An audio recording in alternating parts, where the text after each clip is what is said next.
Matthieu, chapitre 7. Ne jugez point, afin que vous ne soyez point jugés. Car on vous jugera du jugement dont vous jugez, et l'on vous mesurera avec la mesure dont vous mesurez. Pourquoi vois-tu la paille qui est dans l'œil de ton frère, et n'aperçois-tu pas la poutre qui est dans ton œil? Ou comment peux-tu dire à ton frère, laisse-moi ôter une paille de ton œil, toi qui as une poutre dans le tien? Hypocrite, ôte premièrement la poutre de ton œil, et alors tu verras comment ôter la paille de l'œil de ton frère. Ne donnez pas les choses saintes aux chiens, et ne jetez pas vos perles devant les pourceaux, de peur qu'ils ne les foulent aux pieds, ne se retournent et ne vous déchirent.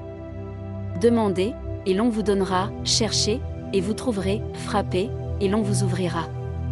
Car quiconque demande reçoit, celui qui cherche trouve, et l'on ouvre à celui qui frappe.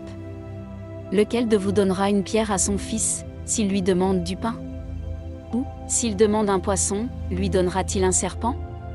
Si donc, méchants comme vous l'êtes, vous savez donner de bonnes choses à vos enfants, à combien plus forte raison votre Père qui est dans les cieux donnera-t-il de bonnes choses à ceux qui les lui demandent? Tout ce que vous voulez que les hommes fassent pour vous, faites-le de même pour eux, car c'est la loi et les prophètes. Entrez par la porte étroite. Car large est la porte, spacieux est le chemin qui mène à la perdition, et il y en a beaucoup qui entrent par là. Mais étroite est la porte, resserré le chemin qui mène à la vie, et il y en a peu qui les trouvent. Gardez-vous des faux prophètes. Ils viennent à vous en vêtements de brebis, mais au-dedans ce sont des loups ravisseurs. Vous les reconnaîtrez à leurs fruits. Cueillent-on des raisins sur des épines, ou des figues sur des chardons? Tout bon arbre porte de bons fruits, mais le mauvais arbre porte de mauvais fruits. Un bon arbre ne peut porter de mauvais fruits, ni un mauvais arbre porter de bons fruits. Tout arbre qui ne porte pas de bons fruits est coupé et jeté au feu. C'est donc à leurs fruits que vous les reconnaîtrez. Ceux qui me disent, Seigneur, Seigneur, n'entreront pas tous dans le royaume des cieux, mais celui-là seul qui fait la volonté de mon Père qui est dans les cieux. Plusieurs me diront en ce jour-là, Seigneur, Seigneur, n'avons-nous pas prophétisé par ton nom? N'avons-nous pas chassé des démons par ton nom? Et n'avons-nous pas fait beaucoup de miracles par ton nom?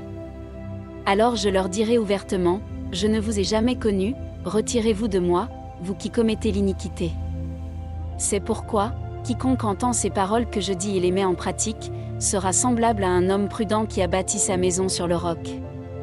La pluie est tombée, les torrents sont venus, les vents ont soufflé et se sont jetés contre cette maison, elle n'est point tombée, parce qu'elle était fondée sur le roc. Mais quiconque entend ces paroles que je dis, et ne les met pas en pratique, sera semblable à un homme insensé qui a bâti sa maison sur le sable. La pluie est tombée, les torrents sont venus, les vents ont soufflé et ont battu cette maison, elle est tombée, et sa ruine a été grande. Après que Jésus eut achevé ses discours, la foule fut frappée de sa doctrine, car il enseignait comme ayant autorité, et non pas comme leurs scribes.